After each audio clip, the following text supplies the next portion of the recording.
Pierre Richard nous fait l'honneur de nous recevoir chez lui aujourd'hui dans Vivons nos rêves. Merci infiniment Pierre, comment allez-vous? Bien, Bien. on peut pas mieux. Pierre Richard, acteur, réalisateur, cinéaste, mais aussi un grand passionné de tennis. Et c'est pour ça aujourd'hui qu'on est réunis dans Vivons nos rêves. Je rappelle un projet qui rassemble les amateurs, professionnels et personnalités passionnées de tennis. Moi, la première question que j'ai envie de vous poser, Pierre, d'où est née votre passion pour le tennis? Sait-on des fois comment ça vient? C'est flou. Tout ce que je me souviens déjà, c'est que j'étais pas d'une famille qui m'a poussé à faire du tennis. Elle m'a poussé plutôt à faire des études. Le sport était très très loin derrière. Mais je me souviens quand même que j'habitais dans le 9e et il y avait une cour. Et dans cette cour, il y avait une porte en bois. Et je passais mon temps à descendre et à taper la balle contre la porte en bois, dans cette cour. Alors peut-être que ce sport, d'une manière un peu inconsciente, mais entré dans la tête, j'en ai jamais fait pour la raison que je viens de vous dire. J'ai commencé à faire du sport qu'à partir de 40 ans. Et Dieu sait que j'étais doué pour ça, mais c'était un peu tard. Je dis pour le tennis ou d'une manière générale pour le sport. Et par contre, je me souviens d'avoir vu pour la première fois, et je sais même pas pourquoi, je crois que j'habitais rue Chanaise, c'est à la porte d'Auteuil, et un jour j'ai été à pied tout seul en plus, c'est pas comme si j'avais des copains, on va aller voir le tennis, je connais des gens, je connais rien. Je sais pas pourquoi j'ai pris un billet et j'ai vu Rosewall et Head. Oui. C'était pas d'aujourd'hui, hein. Deux grands champions évidemment. Et j'ai regardé ça de mon siège et puis je suis rentré à pied. C'est toujours des trucs comme ça qui sont faits un peu flous, un peu dans mon inconscient. Et après je me suis mis vraiment. C'était alors à ce moment-là, quand j'ai commencé à être connu au cinéma, les gens, à l'époque, les acteurs connus, donc les vedettes, les stars, disons, étaient invités dans les loges spéciales. Oui. Ils invitaient beaucoup les acteurs, je me souviens, il y avait Belmondo, il y avait Dabadi, il y avait, je sais plus, Brasseur, le fils, enfin le père. J'y étais aussi invité. On était souvent très invités.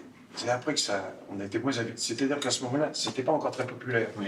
Ils avaient besoin de monde un peu. Quand ça a commencé à affluer, ils ont eu moins besoin de nous. Maintenant, on invite les hommes politiques. Sur les tournois. Sur les tournois. Je dis pas ça avec amertume, parce qu'entre-temps, je m'en foutais. J'avais mon meilleur ami Couvercel, le patron du Tennis Magazine, qui est un de mes meilleurs amis. Et à ce titre, j'avais ma place dans sa loge, qui est extraordinaire, au premier rang, dans le sens de la longueur. On voit souvent sur les... Et d'ailleurs, on me voyait tellement que des fois, quand j'y allais pas, à un feu rouge, on me disait « on vous a pas vu hier ». Bon, j'étais dans l'axe du serveur, oui. C'est sûr qu'on me voyait. Et j'ai dit, pendant des années, j'ai fait ça. J'y allais. Je m'arrangeais pour ne rien avoir à foutre pendant 15 jours. Et j'y allais quasiment tous les jours, sauf, justement, cas exceptionnel, où on me faisait remarquer que parce que je foutais, j'y étais pas. Alors évidemment, j'ai vu là, mais avant, donc pour revenir en avant, j'ai vu Borg dans toute sa splendeur, non seulement tennistiquement parlant, mais cette espèce de dieu viking avec les cheveux jusqu'ici blonds, un bandeau hiératique, pas charismatique. Iceborg, oui, parce que on n'a jamais vu l'ombre d'un sourire. Iceborg. Hein, c'était un. Et il l'est toujours, donc il restait dans la mémoire de tous ceux qui ont bien sûr aimé le tennis. Il avait son éternel rival, Vilas, que j'ai connu après. Hein, que j'ai connu par hasard, grâce toujours, parce que mes connaissances de tennis, elles passent par Couvercel. Et c'était donc cette époque. Et puis après, j'ai continué, suivi tous ces matchs. Toute l'évolution. Certains matchs sont devenus des légendes. Des fois, je ne peux plus dire les noms, c'est inquiétant. Le petit japonais qui avait mal à la jambe et qui envoyait des balles de badminton à Lendl, qui ne comprenait plus ce qui lui arrivait. Michael Chang. Oui, Michael Chang. Michael Chang. J'étais là. Le fameux service à la cuillère. Oui, qu'on n'avait encore jamais vu. Et puis qu'il osait faire à Lendl, qui regardait l'arbitre, a dit mais il peut faire ça. Qu'est-ce qu'il fait? Est-ce qu'il a le droit? Est-ce que c'est autorisé par le règlement? Oui, il regardait avec l'air un peu perdu. Et puis il a perdu le match en plus. Parce qu'il lui envoyait des balles pour se. Il avait mal à la jambe. Alors, pour gagner du temps, ils ont mis les balles de badminton. J'ai vu des tas de films, des tas de matchs comme ça. Alors après, j'ai eu plein d'idoles. Elles se sont suivies au fil du temps. Évidemment, je peux pas toujours. Ça a été Connors, ça a été McEnroe, bien sûr. Ça a été. Oui, je me souviens de Connors que jamais particulièrement, parce qu'il avait un caractère de merde. C'est vrai. Hein? Ça serait une question tout à l'heure qu'on posera justement. Est-ce que, au niveau du tennis, est-ce que c'est devenu trop lisse, maintenant trop fan? Peut-être. On en parlera un petit peu tout à l'heure aussi. Bon, il y a toujours Kyrgios quand même. Kyrgios, et puis notre ami Benoît Paire aussi. Et Benoît Paire. Benoît Paire. La différence, c'est que Kyrgios est particulièrement doué quand même. Kyrgios est doué et Je dis pas que Paire ne l'est pas. Paire, voilà, Paire. Oui, mais Paire, il est doué, il est râleur, mais ça se retourne contre lui. C'est ça. Alors que McEnroe était râleur, mais c'était à son avantage. C'est une force. C'est une force. Le Paire, en fait, au contraire, il en fait une faiblesse. Oui. Parce que la force de caractère au tennis, c'est quand même un point positif. Tous les grands joueurs ont une force de caractère qui est sinon, incroyable. On ne peut pas y arriver. C'est ça. Mais seulement, il y a des forces de caractère qui s'expriment différentes. Et il y en a qui sont très positives. Quand ils s'énervent, ils jouent encore mieux après. Puis il y en a, c'est vrai, quand ils s'énervent, ils jouent encore moins bien. Et oui. Il y a des joueurs, effectivement, dont Benoît Paire, qui a du mal à se ressaisir après, après des moments de colère. Puis en plus, il fait un peu de cinéma. La première question la deuxième question que je vous posais, Pierre, on va essayer de remonter un petit peu le temps. On va partir en 1981.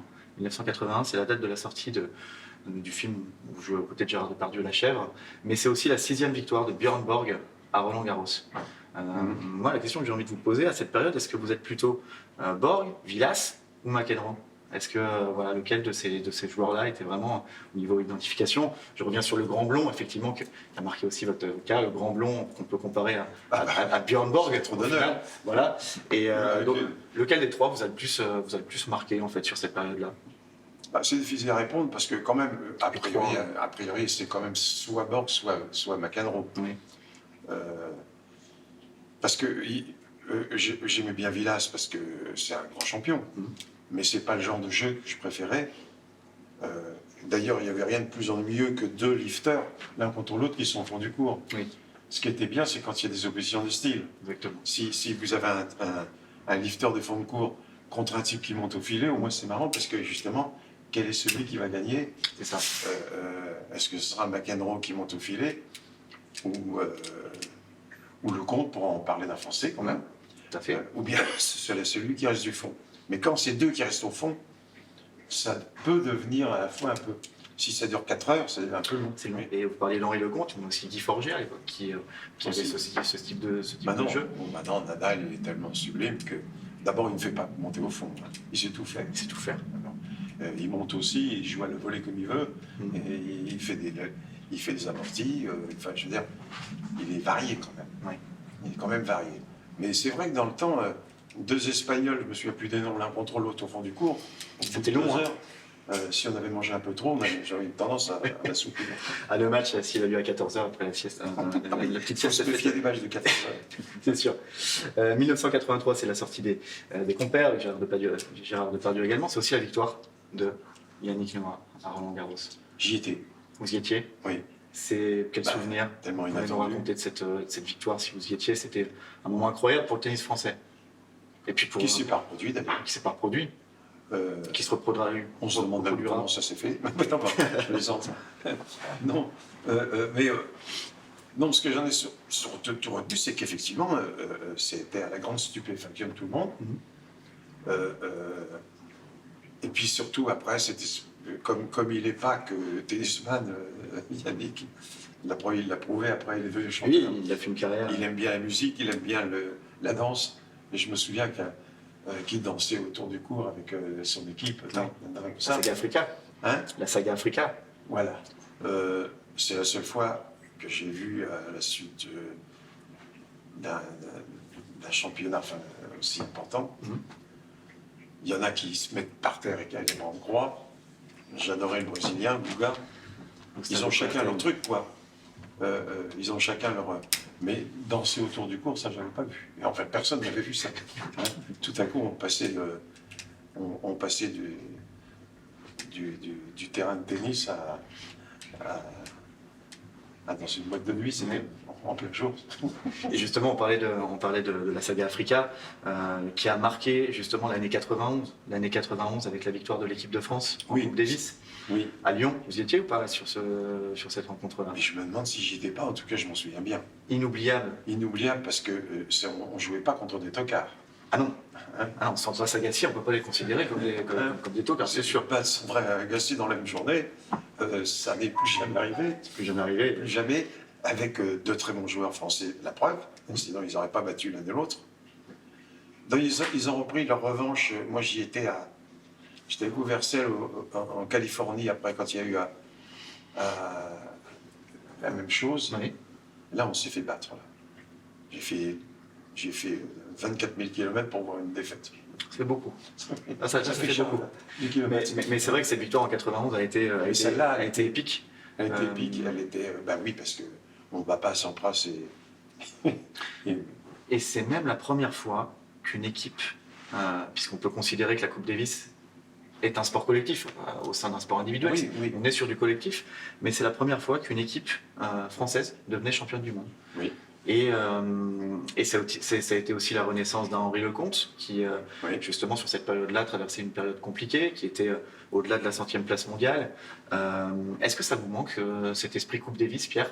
Cet esprit Coupe Davis où maintenant on retrouve finalement la Coupe Davis a disparu. Je trouve que c'est une aberration. C'est une aberration totale, on est d'accord? Je trouve que c'est une aberration totale, oui, effectivement.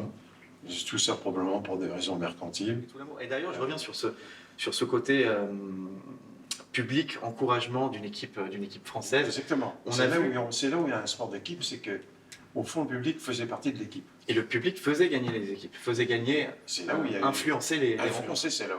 C'est pour ça que quand vous dites sport d'équipe, c'est-à-dire qu'il y a c'est un sport individuel, c'est Oui. l'un contre l'autre. Sauf qu'il y a l'équipe déjà qui est au bord du cours, C'est ça. avec l'entraîneur qui peut donner des.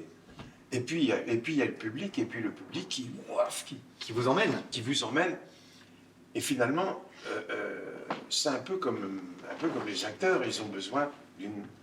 Sur scène, quand on est sur scène et qu'il y a un public dans la salle qui rit énormément ou qui vibre avec vous, vous êtes encore mieux. C'est sûr. Et bien c'est pareil pour le tennis, évidemment. Et je sais que vous aviez. Et d'ailleurs, c'est probablement ça qui manque à un joueur de tennis qui arrive à 40 ans en se disant « il faut que j'arrête ». Il arrête un sport qu'il aime et il arrête cette vibration qu'il doit avoir quand il rentre dans le cours, avec son sac dans le dos, Oui. et que déjà les gens « waouh ». Bon. Et ça force. Alors en plus, nous on a la chance des fois de vivre ça encore à 60 ans, 70 ans. Eux, c'est une petite mort tout à coup. Ouais. Et des joueurs comme Carlos Alcaraz disaient dans la presse que c'est quelque chose qui va leur manquer, ces ambiances de Coupe Davis finalement pour jouer pour leur Je pays. suis sûr que ça manque beaucoup à Federer. Ça a manqué à Je Federer. suis sûr que ça manquera énormément à Nadal. Enfin bref, je suis sûr que ça manquait à tous ceux qui, à un moment donné, étaient des stars, des idoles, et puis qui rentraient dans un stade avec un wow, enfin. Et puis à 40 ans, on se retrouve à regarder le tennis. Donc alors il y en a qui continuent parce qu'ils sont commentateurs, Oui. comme McEnroe, ou qui Comme écrivent, Santoro par exemple, qui est Hein aussi Fabrice Santoro qui est sur beIN Sport. par exemple. On Ou a- bien qui écrivent dans l'équipe, ou qui, Voilà. comme le Suédois, je me souviens plus, j'aurais pu dire le nom, je me souviens. Mais c'est sûr qu'à un moment donné, on a une deuxième étape dans sa vie qui n'a plus aucun rapport. Alors, il y en a qui s'en tirent bien, peut-être d'autres, peut-être moins, je ne sais pas. Il y en a un dont on n'a plus entendu parler, l'un d'eux, je ne sais pas, qu'est-ce qu'il fait du golf. Sampras, on n'en entend plus parler.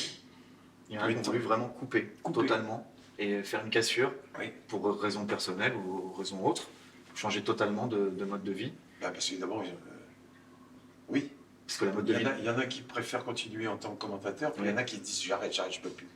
ne plus J'ai trop entendre de parler. peine de voir des gens. On parlait de Roger Federer tout à l'heure.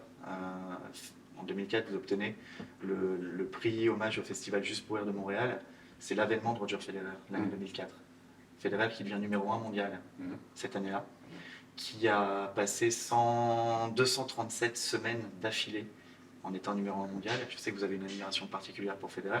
Est-ce que malgré le fait qu'il ait aujourd'hui moins de titres du Grand Chelem qu'un Djokovic et Nadal, Federer a pris sa retraite, est-ce que pour vous, Federer restera Oh, oui, mais ça n'a rien à Le voir, à joueur mon le avis. plus- D'ailleurs, je suis sûr que les deux autres ont une immense admiration pour lui. Bien sûr. C'est pas une question On de se respecte. comptabilité. À ce niveau-là, qu'il dépasse d'un ou deux matchs, c'est ce qui va probablement, ce qui arrive à Djoko d'ailleurs, qui est un grand joueur. Mais c'est pas parce qu'il aura eu un ou deux matchs de plus qu'il surplombe. Il n'y a pas que le chiffre, il y a aussi la manière. Il y a la manière, il y a le style. Federer, c'est un archange, c'est un danseur d'opéra. Oui. C'est tellement beau avoir joué Federer. Voilà. C'était tellement beau. C'était Nijinsky sur un cours. Donc, c'est pas parce qu'il en a un de moins que pour moi il est en dessous. Mais c'est pas non plus pour ça que je trouve les autres pas bien. Oui. Chacun son style. Et pour moi, c'est pas une question de comptabilité. Peut-être pour eux, ça compte. Djoko est sûrement content de se dire, bah ça y est, c'est moi. Il vient de faire, Il vient de remporter le Masters à Turin. Il vient de remporter le Masters de Turin. Et je l'en félicite. Federer a changé la vision des gens sur le tennis par son élégance, par sa classe, par son style, par ce côté où même si on n'est pas un grand amateur de tennis, on aimait voir jouer Roger Federer par son élégance, justement. Oui. Vous remarquerez que d'ailleurs c'est très curieux, parce que je remarque que ça, les grands joueurs, Federer, Nadal, Djoko, mais même sur scène, même quand ils, voyez, j'ai dit sur scène, un lapsus, Oui. Quand ils rentrent, Ce sont des acteurs, les joueurs aussi. Oui. Quand ils rentrent sur un court, ils sont bien habillés. Oui. Et on sent qu'ils ont recherché une. Ils arrivent avec des trucs. Ça ne veut pas dire qu'ils sont mauvais, mais il manque cette espèce. Mais ils sont toujours élégants. Ils sont élégants. Ils ont les chaussures de tennis avec un léger rappel de la couleur de leur maillot. Je ne sais pas si c'est le vert ou c'est le marron, mais ils ont dû. Je ne sais pas ce qu'ils ont. Ils s'habillent bien, mais très bien. Ils s'habillent bien et en plus, en tant que joueur amateur, nous, quand on arrive sur un match de tennis, on joue notre match, on termine la partie, on a de la terre battue partout sur les chaussettes, les chaussures, les vêtements. Et quand vous voyez Federer, ou l'un des trois joueurs qu'on a cités avant, à la fin de leur match, la chaussette est toujours droite, pas une poussière sur la chaussette. Cette élégance qui caractérise et, oui, et qui les caractérisera toujours. Tous les grands joueurs sont élégants. Est-ce que finalement cette rivalité... Peut-être aussi que c'est parce qu'il y a tellement d'argent. Oui, qu'ils ont les moyens aussi d'avoir une tenue. Et qu'on leur offre. Est-ce que cette rivalité Federer-Nadal-Djokovic est comparable à un Sampras-Agassi, un McEnroe-Borg? Il y a toujours eu ça. Il y a toujours eu ça, finalement. Et heureusement. Et peut-être même que Borg ne serait pas Borg s'il n'y avait pas eu Vilas pour le titiller. Oui. Et peut-être que c'est sûr même, et d'ailleurs il le dit souvent, que Nadal est arrivé à son niveau parce qu'il s'est retrouvé devant Federer, lequel lui aussi, ils ont dû, pour arriver à être premier, devant des tels talents en face d'eux, ils ont dû travailler encore plus. Oui. C'est des travailleurs. Et que peut-être, d'ailleurs je crois qu'il l'a dit, je ne serais jamais devenu Nadal si j'avais pas eu Federer. C'est ça. Moi. Ouais. Les deux sont indissociables. Et les deux sont indissociables et Lendl est devenu ce qu'il était parce qu'il y a eu McEnroe pour le titiller. C'est ça. Ça, pour le titiller, il l'a même bien titillé. Oui. Il l'appelait Chicken. Non, c'est Connors. C'est Connors qui l'appelait comme ça. Ouais, finalement, ça a dû positivement, ça a dû le dire. Tu vas voir, le booster. Tu vas voir, se booster. Ouais, booster. En 2020, vous remportez le Molière seul en scène pour Monsieur X, mis en scène par Mathilde Amet. C'est également la 13e victoire de Nadal à Roland-Garros. Dans des conditions de crise sanitaire intenses. Attendez, je redis que c'était la victoire de Rafael Nadal, sa 13e victoire à Roland-Garros. Roland-Garros, oui. On en est aujourd'hui à 14. Jusqu'où Rafael Nadal peut aller? Est-ce que voilà, parce qu'on voit Rafael Nadal jouer à Roland-Garros différemment que sur les autres surfaces. On l'a vu à Bercy, c'était compliqué. On l'a vu au Masters de Turin, c'était compliqué. Mais il y a une effervescence à chaque fois qu'il arrive à Roland-Garros. Est-ce que Nadal, parce qu'on parlait d'Yannick Noah tout à l'heure, qui nous disait, parce qu'on l'a rencontré, Yannick Noah, qui nous disait après un Roland-Garros, j'ai perdu toute motivation. J'avais réussi à atteindre mon objectif. Voilà. Et aujourd'hui, Nadal, 13 Roland-Garros, et toujours la même motivation, la même rigueur à l'entraînement. Comment on peut expliquer cette envie, cette volonté qui, au final, lui permet d'atteindre des sommets aujourd'hui? C'est pour ça qu'il ne faut jamais enterrer les joueurs trop vite. Là, je les entends des fois à propos de Nadal. Ouais, c'est fini, Nadal, c'est fini. Bon, c'est pas, je dis attendons de voir le prochain Roland Garros pour voir s'il est vraiment fini, mais n'enterrons pas trop vite. Parce que j'ai vu la presse depuis que je suis le tennis, ils ont toujours une tendance, dès qu'un grand commence à perdre, on se dit, oh ben c'est fini. Vous connaissez la presse. Agassi, il a été 110e maintenant. Et puis il est revenu premier un an après. C'est ça. Donc il ne faut pas enterrer les gens trop vite. Non. Parce que quand ils ont du talent et cet acharnement, cette volonté, cette détermination, encore une fois, il ne faut pas se dépêcher de dire que c'est fini par les gens pareils. Non, ils sont, et même si un jour, voilà, comme ça se termine pour Federer, Bah d'ailleurs, ça y est, là, normal. et sa retraite, Ouais, 45 ans, 50 ans, c'est pas possible. il a tout gagné, et on gardera Ils ont tous. des souvenirs incroyables de Alors, ces joueurs-là. À la limite, on peut se demander, je ne me souviens pas trop pourquoi, celui qui a arrêté le plus vite, finalement, c'est Borg. Parce que maintenant, ils ont tous 30 ans, les joueurs, 32, même 33, 34. Djokovic, je ne sais pas quel âge. Djokovic, 34 ans. 34, 33 ou 34 ans. Et puis Borg, il a arrêté à 26 ou 27 ans. C'est tôt. C'est tôt, et peut-être des projets personnels différents dans une vie. Il y a ça, il est prévu aussi. Enfin, des choses comme c'est. On arrive Ou doucement. peut-être qu'il n'a pas envie de passer à la 10e place ou à la 12e quand on a été skillé, là, une légende. Il s'est dit, j'aime mieux finir, je sens que ça va moins bien, j'ai pas envie de tomber à la 9e place. Il y a une Voilà, joueuse, à la 13e. il y a une joueuse française qui a terminé sa carrière comme ça, Marion Bartoli, en remportant Wimbledon, qui a décidé très jeune d'arrêter sa carrière, elle aussi. Ben, elle reste imbattue. Elle reste invaincue. C'est la dernière française à avoir remporté. Si vous avez été premier très longtemps, c'est pas facile de revenir à la 14e place. C'est pas simple, c'est pas évident mentalement de Mentalement. devoir piocher pour. Et on se dit, si j'avais su, j'aurais arrêté avant. Sauf qu'on n'a pas envie d'arrêter pour les raisons qu'on s'est dit tout à l'heure. Oui. Ça, c'est un manque de plus avoir ces 2000 personnes, 3000 personnes Dans un stade. en scène. On a remonté le temps, on arrive aujourd'hui à l'année 2022.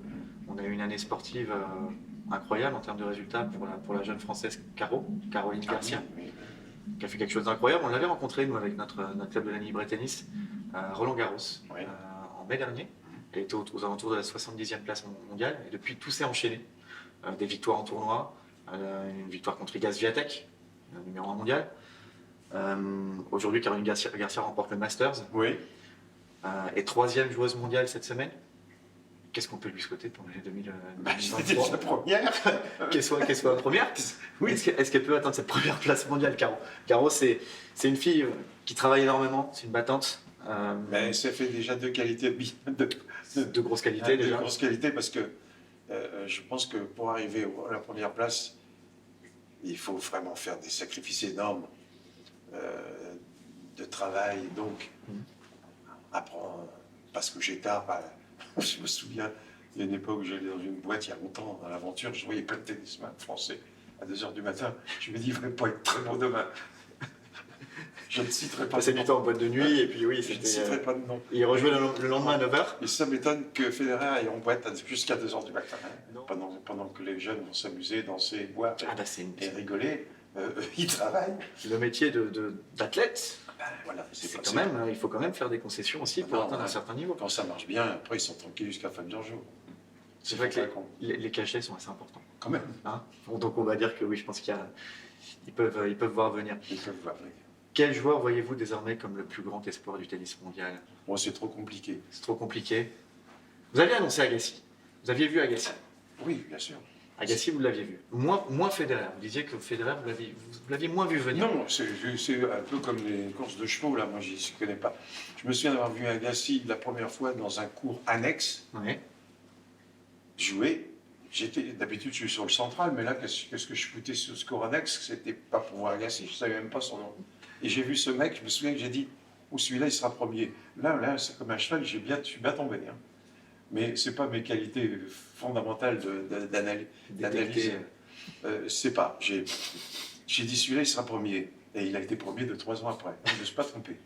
Maintenant, je n'ai pas vu Federer qui serait premier au début, mais même Couverset n'arrête pas de m'emmerder avec ça en disant, toi, tu es passé à côté de Federer. Je dis, au début, oui, je reconnais. Bon, j'avais pas l'impression. Là, je m'étais bien trompé aussi. Mais oui, c'est vrai on a des Carlos Alcaraz, on a des Daniel Alors, c'est très difficile parce que Holger Rune. la différence pour l'instant, c'est que c'est vrai que pendant 10 ans, si c'était un des trois. Et si j'étais battu, c'était par un des deux autres, mais pas par le quatrième. Parce que maintenant, Alcaraz peut jouer et là, puis après il se fait battre pour chaque coup, on ne sait plus pourquoi, puisque. Et puis ils sont tous comme ça, ding ding. Ils ont un talent fou, ça c'est sûr. Ils sont jeunes. Ils sont jeunes, ils sont tellement jeunes que je ne me fais pas de bile pour leur carrière. Alors après, me dire quel est celui de tous ceux qui ont. Rune, on a vu le talent qu'il a, on envoie des missiles, C'est une Sinner, préparation très robotisée. oui, on a vu Sinner très doué aussi. Oui. Alcaraz, Sinner, moi j'aimais beaucoup Zverev, malheureusement pour lui, j'ai un peu la trouille parce que Grosse blessure l'année dernière. grosse blessure, puis on sait quand on arrête après, oh là là, vous vous souvenez de l'Argentin qui Del Potro. Del Potro. Juan Martín Del Potro. Adulé par tout un peuple. Adulé par tout un peuple, puis il est doué, puis Extrêmement doué. et puis il suffit d'une blessure, et puis après difficile d'en remonter. Et des fois même il y a des choses curieuses comme Thiem aussi, j'aurais pu voir à la limite un peu, probablement aussi, peut-être premier au fond Thiem à une époque. Et qui, Tim, au jour d'aujourd'hui, fait des tournois secondaires, des tournois challenger pour essayer de reprendre de la confiance. Il était à Rennes, Quand il on était à arrête, Brest. c'est dur, parce que derrière, Derrière, ça pousse. derrière ça pousse. Un petit mot juste sur la génération de Tsonga, mon fils, qui est Simon. On a Tsonga qui vient d'arrêter aussi. Gilles Simon qui vient d'arrêter de stopper sa carrière. C'était bien. C'était beau, hein. Oui, là, ici, ils étaient tous prêts à lui faire un hommage à sa première. Il sera battu au premier coup, ils étaient tous là. Tout le monde était là. Mais tout le monde était là, et merde, il a gagné. Bon, enfin, pas merde, il a gagné, mais. Alors, bon, On revient. On y va au deuxième, parce que là, il va. Et puis, puis au troisième, il n'y a plus personne, parce qu'ils sont dit.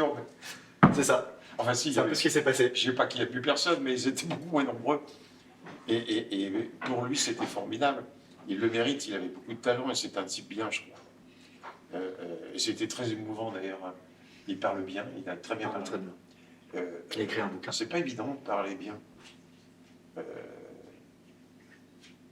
Oui, c'est pas. On est sur une génération réseaux sociaux, on est sur Oui. une génération Mhm. avec SMS, c'est vrai Non, mais il a bien parlé s'exprimer aussi, joliment c'est bien. important. Voilà. Il parlait de sa famille, Oui. de son enfant qui dit papa, quand est-ce que tu dormiras à la maison? C'est joli. Bref, j'étais assez ému de le voir. Oui, on a eu des très bons joueurs quand même, il ne faut pas les sous-estimer. On a eu des très bons joueurs. Maintenant, pour l'instant, maintenant qu'ils sont plus là, je ne sais pas trop. La relève du tennis française, on la cherche. On a Hugo Gaston, on a Hugo Humbert, Oui, non, mais ils sont bien. on a Lucas Pouille, on a Mais- beaucoup de joueurs qui peuvent prendre le relais, mais pour l'instant, ils plafonnent. Benjamin Bonzi, autour de la 60e, 40e place mondiale. Mais c'est comme ça, c'est normal. Hein. Il y a eu la période américaine, ils avaient tout, puis après, il n'y a plus personne. Ah, C'est pour ça que j'exagère. Mais enfin, pas au niveau où ils étaient avant. Après, il y a eu l'époque australienne. Oui, Et puis, Leighton Hewitt, Marc-Philippe Aussis. oui, par exemple. Et puis maintenant, là, par exemple, pendant très longtemps, il n'y a pas eu d'Italiens. Non. Et puis voilà, tout à coup, il y a Vlaam, Sinner, Musetti, Oui. ça débarque.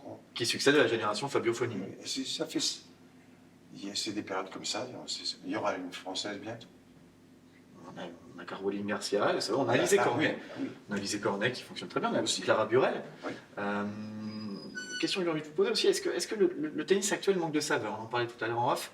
Est-ce que le tennis moderne, on parlait de Kyrgios, effectivement, qui est capable à tout moment d'aller boire un verre dans le public. On a ces joueurs-là, Benoît Paire, qui à tout moment aussi peut Non, mais c'est bien qu'il y ait des gens comme monter. ça, avec des personnalités différentes, parce que sinon, on rentre dans une chapelle. C'est ça. Et encore une fois, pour gagner, il faut tellement être concentré, il faut tellement ne pas se laisser déborder par des sentiments intérieurs. Donc, mais de temps en temps, s'il y en a qui craquent, ça fait du bien. Hein. McEnroe qui a des dents en disant, tout à coup, c'était Don Hiro qui fait. C'est Don Hiro qui fait. On aurait dit. Ou bien quelques fantasques comme le Nastase. Et Nastase. Bon, ça fait du bien de temps en temps. Ça fait du bien. Hein, un jour, j'étais le voir jouer. Mais ces jours-là, il se font n'était pas sur le siffler, central, il était sur celui d'à côté. J'étais au premier rang. Il faisait très chaud. Il a ouvert son frigo, il a sorti 2 coca, et puis il a vu m'en apporter un. J'étais surpris. Parce qu'il en a pris un pour lui, puis un pour moi. Un jour, j'ai joué avec lui. Bon, j'ai joué avec lui, c'est une façon de parler. Bizarrement. Je tapais comme un sourd, parce que j'avais un coup droit qui n'était pas mal quand même. Je tapais comme un sourd. Bon, souvent, d'ailleurs, j'étais passé, mais il les reprenait quand même. J'étais out, mais il les prenait. Mais au bout de 10 minutes, j'étais... Il dit, allez, c'est pas un jeu de fillettes, ça. J'étais déjà mort. Quel classement vous auriez donné au tennis? Qui? Vous? J'ai jamais fait de trucs, ça. Jamais de compétition, ça va? Vous avez jamais... Non. En loisir? Ça vient de réflexes de l'élève. J'ai jamais non plus aimé les compositions, les concours. J'ai juste eu mon bac. Hein, mais j'ai jamais aimé les premiers, deuxièmes, troisièmes. Non. Et donc, j'ai jamais fait de concours. Mais avec Auversel, je jouais, lui, il était 15-2. J'avais un ami qui était 15-2. J'allais à Aix, j'allais 15 jours pour jouer avec lui. Rien que ça, moi. J'étais chez lui, on jouait au tennis tous les jours. Il me battait 5 fois sur 6, mais mon plaisir, moi, c'était de cogner du fond et lui de monter. C'est pour ça que c'est amusant. Quand il était un peu moins en forme et moi un peu plus, j'ai gagné 1 fois sur 5. Mais bien déjà. Voilà. De temps en temps, ça fait plaisir aussi. De temps en temps, ça me faisait plaisir. Mais j'ai pas été plus loin. Mais j'ai commencé les sports qu'à partir du moment où j'ai commencé à avoir assez d'argent pour me payer. Oui. J'ai joué avec Mustapha Belkobjia, qui est un ancien joueur de tennis. Il est tunisien, mais il est français. Et il a le seul joueur français qui a battu Rod Laver. C'est pas mal. C'est bien. Et j'ai pris des cours avec lui 2 fois par semaine. C'est tout près. À côté? À Jean-Bois? Oui. Ouais. Au stade Jean-Bois. J'ai vu vous Mais étiez licencié. ça, c'est à partir de 40 ans. C'est à partir de 40 ans que j'ai fait du tennis. Comme du ski, d'ailleurs. J'étais meilleur en ski qu'au tennis. Ah oui? Oui, mais en ski, je ne sais pas, 1 fois tous les 2 fois par semaine, j'y allais 3 mois. Ah bah oui. 3 mois. Le tennis, à partir du moment où on joue de façon régulière, on arrive à progresser. Quand même. Voilà. Et d'ailleurs, j'ai commencé enfin à avoir un revers lifté. J'aurais rêvé d'avoir un revers lifté. J'ai enfin réussi à l'avoir avec mon professeur. J'étais tellement content que je prenais tout en revers. Je faisais le contraire, je me détournais pour le prendre en revers. Oui. Revers de décalage. Tellement je jubilais d'envoyer des revers liftés. Et c'est à ce moment-là que mon genou a commencé à gonfler et que j'ai eu plus de cartilage. Oui. Voilà. Et du coup, j'ai arrêté le tennis. D'accord. Et au moment de ma gloire. Au sommet de mon art. Avant de terminer, Pierre, j'ai quelques petites surprises pour vous. Après, je vous lancerai un petit défi. Et puis, il y aura une petite nomination pour prendre le relais de votre interview aujourd'hui. Je suis venu avec cette petite photo. Est-ce que ça vous dit quelque chose, cette petite photo-là? Première petite surprise que j'ai à vous montrer. Ah ben oui, en tout cas, c'est moi, et comme je le connais, lui. Ben oui. Mais oui, mais... Vous aviez remis un trophée. Vous connaissez? Mais oui. Mansour. Mansour, j'adore. Eh ben, Ah ben oui, mais c'est parce que maintenant, Mansour a les cheveux blancs. Non, ça va. Tandis que moi, je change pas trop. Je passe du blond au blanc. Mais lui, il est passé du noir intense à maintenant, il est blanc intense. Eh ben, vous adoriez Mansour. J'adorais Mansour. Évidemment, je suis un acteur comique. Mansour était un des joueurs de tennis comique. C'est pour ça que j'ai choisi cette photo-là. Parce que j'ai fait le parallèle. Si vous le voyez, vous lui ferez toutes mes amitiés. Eh bien écoutez, je vais même faire mieux. J'adorais. Parce qu'il a un petit message vidéo à vous... Ah bah oui, les cheveux blancs. Il a un petit message vidéo à vous passer. C'est gentil. Bonjour Pierre, Mansour Barami, j'espère que, et je pense que tu te souviens de moi, là, avec le tennis, on se voit assez souvent à Roland-Garros, ailleurs dans le tournoi. Là, je voulais te dire à quel point je suis fan de tous tes chefs-d'œuvre au cinéma. Et puis, j'ai une surprise pour toi. Regarde, cette coupe, c'est toi qui me l'as remis à décembre 80. Regarde, Paris Match, décembre 1980, coupe remise à Mansour Barami avec notre ami Pierre Richard. À très bientôt, j'espère, avec Jean Couvercel. On serait toujours heureux de te revoir. Ne change rien. Vise. Ah, c'est gentil. Adorable. Tu as mille merci de ma part. Oui. Ou alors tu me donnes son téléphone et puis je lui dis. Eh ben, on peut le Je me dire aussi souviens, ici, je me si vous souviens avez un petit mot. évidemment, il était très doué, hein, Mansour. Et je me souviens d'avoir vu un match. En général, quand tu as une volée, tu es près du filet, tu as eu les fêtes, tu cognes comme un sourd, la balle s'en va dans les hauteurs. Et lui, au lieu de coller comme un sourd, il la prenait juste comme ça et la balle faisait tout. Il tombait de l'autre côté. C'est ça. C'est un effet C'est un Covid. génie, Mansour Barami. Hein? C'est un génie. C'est un Mansour Barami. génie. C'est un génie et qui Et est peut-être- intemporel. Et peut-être que Génération M. ce qui Mansour. l'empêchait d'être. Ben, justement, c'est qu'en même temps, il aimait tellement la fantaisie que. Il aimait, Puis il était là pour ça. Il avait le sens du rythme. Tu sais qu'un acteur de comédie, c'est toute une question de tempo. Lui, il avait le tempo comique. Il faisait ça, puis tout. Et Mansour est incroyable, on l'appelle, on l'a rencontré aussi à Roland-Garros. Il est venu rencontrer les enfants de notre association. C'est quelqu'un qui est fantastique, Mansour Barami. Vraiment une, Ah oui, une légende en du plus, tennis. en plus. Donc, si vous le voyez, vous lui dites que j'ai été très touché par son message. Eh bien, je lui dirai. Très je pense touché que- par son message. En tout cas, il était très heureux de vous faire cette petite Eh ben, surprise. c'est adorable. J'ai une deuxième surprise pour vous. Pierre, vous aviez été licencié au Paris-Jean-Bouin entre 2004 et 2011. Je me permets de vous offrir. C'est là où j'allais travailler avec Mustapha. D'accord, ok. Les gens, moi. Je me permets de vous offrir une licence pour cette saison. Non. Une licence de tennis. Mais oui, mais je joue plus. Alors, c'est pas grave. Mais par contre, je vais Licencié de cœur. Par à la contre, nous Libre allons Tennis. déjeuner avec Mustapha au restaurant de Jean Boin. D'accord. Alors, je sais pas, Ok. je vais me présenter avec ça. Eh ben, vous venez avec ça. Je suis pas sûr qu'il vous autorise l'entrée. Si. Non, mais voilà. Donc ça, c'est un petit cadeau C'est gentil. qu'on vous fait. Donc vous êtes licencié. On vous offre cette licence pour le licencié d'honneur du club de la Je Libre me dis Tennis. ça couvert ça et je dirais, regarde ça. Et en tant que bon licencié, on va vous remettre également le maillot. Celui de votre Le notre club, le club. maillot du club de la Libre Tennis. Voilà, que vous pourrez. Café de la paix. Voilà, c'est notre sponsor. Et du coup, on a ce maillot-là qu'on voulait. C'est le café de Saint-Calais. Café de la Paix à Saint-Calais. À effectivement. Saint-Calais.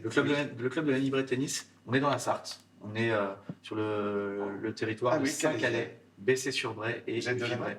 On est de là-bas. On est de là-bas. Vous êtes de là-bas? Moi, je suis de là-bas aussi. C'est ça. Voilà, Ah, oui, Saint-Calais, oui, Le Mans. Saint-Calais, Le Mans, Oui, effectivement. les Rillettes sartoises. La Riette Sartoise. Les Rillettes sartoises. Ben, c'est gentil. Eh bien, écoutez, ça me fait plaisir. Je vais vous lancer un petit défi, Pierre. Dans Vivons nos rêves, on a l'habitude de lancer des défis à nos invités. Je sais que vous êtes un fan inconditionnel de tennis. Est-ce que vous souhaiteriez, si on arrive à faire 40 000 vues de cette vidéo, venir assister à l'une de nos finales le 28 mai ou le dimanche 25 juin et remettre le trophée C'est au vainqueur? 23, ça. Comment? En 23. En 2023, le dimanche 28 mai ou le dimanche 25 juin. On est venu ce matin on a pris le train Vendôme, 45 minutes de train. Voilà, 45 minutes de train seulement. Si ça vous dit, nous on vous invite. Non, sur le principe, ça me dit. La seule chose que je ne peux pas vous dire, il faut que je marque les dates, mais il faudra surtout me les rappeler. Bien sûr. Sinon, avec plaisir. La seule chose que je peux vous dire, c'est que si je suis en plein tournage, Bien sûr, ben, je ne pourrai pas. tout à fait. Alors, est-ce qu'au mois de mai, je serai en plein tournage? Peut-être, peut-être pas. Pareil pour juin. Donc, ce qu'il faudrait, quand on arrivera en janvier-février, Oui. là, je saurai. Je saurai si je tourne ou pas. On sait Oui, d'avance. quelques mois d'avance. 15 jours avant, on va tourner. Bien sûr. Et si je le suis libre, eh ben voilà, ok. Eh bien écoutez, merci infiniment en Ok. tout cas. Merci beaucoup. J'emmènerai- Ça sera un honneur en tout cas pour nous vous recevoir. J'emmènerai couvert celle, tiens. Et on a deux très beaux terrains en terre battue. Si vous voulez. Moi, j'aime bien. Avec mon genou, je préfère les terres battues. C'est plus souple pour l'articulation. Oui, oui. Et plus. Avant de terminer la nomination dans Vivons nos rêves, pour continuer la chaîne des interviews, est-ce que vous avez deux personnalités, deux personnes fans de tennis que vous souhaiteriez nommer aujourd'hui pour prendre le relais de votre interview, Pierre? Vous voulez parler de tennisman ou... De tennisman ou alors d'acteurs, Ah, ben, chanteurs passionnés de tennis qui prendraient éventuellement le relais de votre interview aujourd'hui? Bah, il y a eu Francis Perrin qui adorait le tennis, et je crois même je ne sais pas si il a vécu même avec une joueuse de tennis. Francis Perrin était très, D'accord. très amateur de tennis. Maintenant, ceux que j'ai connus qui étaient amateurs de tennis, malheureusement, ils ne sont plus là. Dabadi était un grand amateur de tennis, Ah, oui. et même il jouait. Oui. Il n'est plus là. Même Claude Brasseur, avec qui jouait, j'ai fait un match en double à Rome contre Tognazzi, qui est un acteur italien. Oui. Il n'est plus là. Alors j'ai du mal à répondre. En tout cas, je viens de vous citer François Perrin. Francis Perrin. Francis Perrin, pardon, oui, François Perrin. Perrin. C'est où? Il sera sûrement sensible si vous le. Et pour l'instant, dans les jeunes, je ne vois plus. D'accord. Je ne vois plus parce Francis que Perrin, Francis Perrin, nouveau nommé pour participer Voilà. à Vivons nos rêves. Mais je crois qu'il adorait, et je le dis, mais je crois même que, je ne sais pas si c'est toujours avec cette femme qui vit, je ne sais pas assez de la vie de Francis Manon, que j'ai rencontré il y a 2 ans, mais je ne lui ai pas dit alors. Il a vécu avec une joueuse de tennis. C'est pour ça qu'il jouait si bien, cet enfoiré. Non, il m'énervait parce que j'estimais que je jouais mieux, parce que justement, j'avais un jeu cogné, et lui, il avait le côté un peu Santoro, là. Il me faisait déjouer. Il m'emmerdait avec ses petits coups. Avec ces petits coups là comme ça, c'est Et je m'énervais parce que je perdais le point, alors que j'estimais que je jouais mieux. Et j'estimais que je jouais mieux, mais je perdais. Voilà. Je vous laisse maintenant, faut que... Merci beaucoup Pierre Richard. C'est un honneur en tout cas pour nous de vous recevoir aujourd'hui dans Vivons nos rêves. À bientôt.